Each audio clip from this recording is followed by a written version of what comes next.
Hello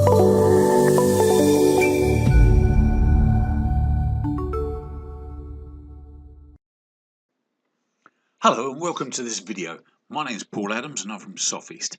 Today we're going to be looking at buying LED lighting products from China, and in specific, what is an LED?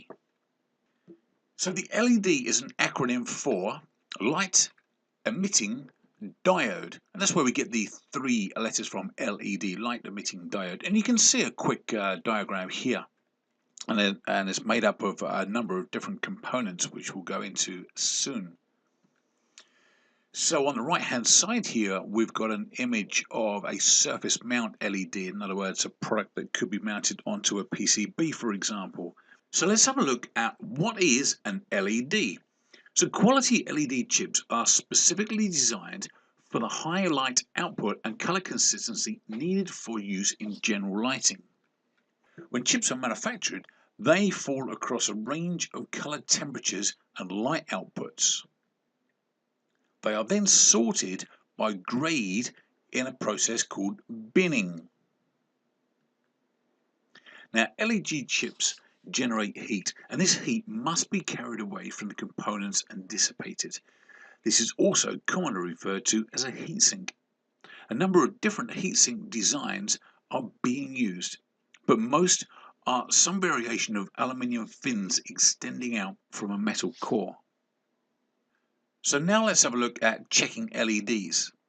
We need to measure the lux, which is lumens per square meter. Measuring lumens. Lumen is a unit of light measurement known as luminous flux. The heat sink. Ensure the heat sink design carries away heat. The CRI, which is color rendering index. Now this is a rating number, how well a light source reproduces color to the human eye. This is the light quality.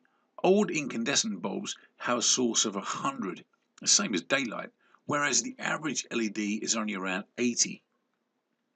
The CCT, which is the correlated color temperature, measured in Kelvin. The hotter the temperature, the cooler looking light. 2700 Kelvin, for example, is the extra warm light, whereas up the other end of the scale, 5000 Kelvin is a cool white. Here's some examples of what we're talking about.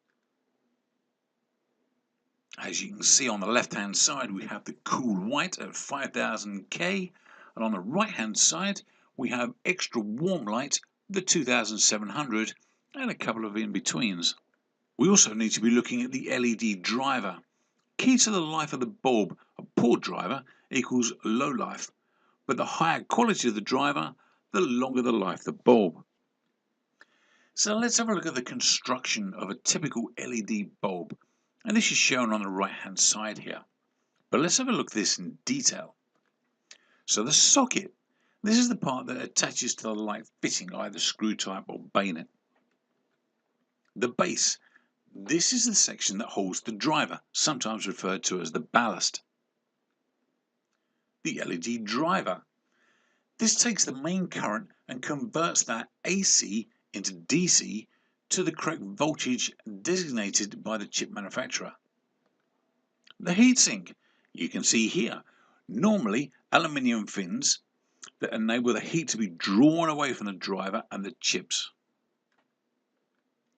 The LED module, this is the circuit board that contains the LED chips and is mounted directly onto the heatsink. The LED chips themselves, these are mounted to the LED module, which is mounted to the surface of the heatsink. It is important that the chips do not get too hot, or outside the optimum operating temperature, that is. Otherwise, this will reduce the life of the chips. And then we have the cover or the lens.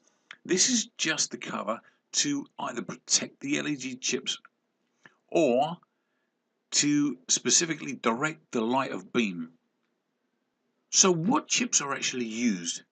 When chips are manufactured, they fall across a range of color temperatures and light outputs.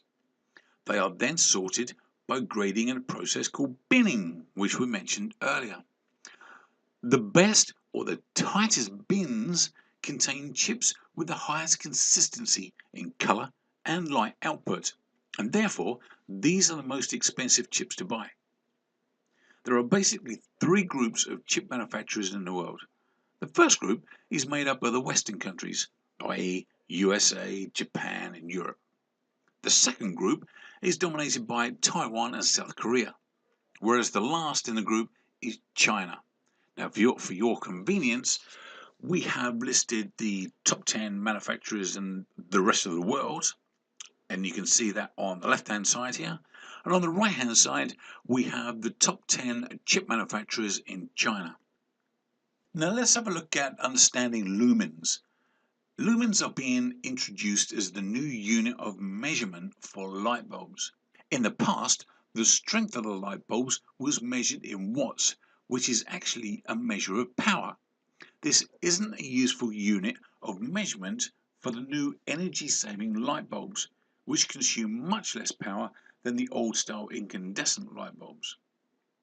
Because comparisons based on wattage are no longer meaningful, the strength of the new energy-saving light bulb is expressed in lumens, which measures the amount of light they produce.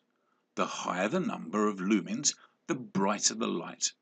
A rough guide is shown here on the right hand side, with lumens shown across the top of the chart ranging from 220 plus up to 1300 plus, with the rough equivalent of other types of light bulb commonly used.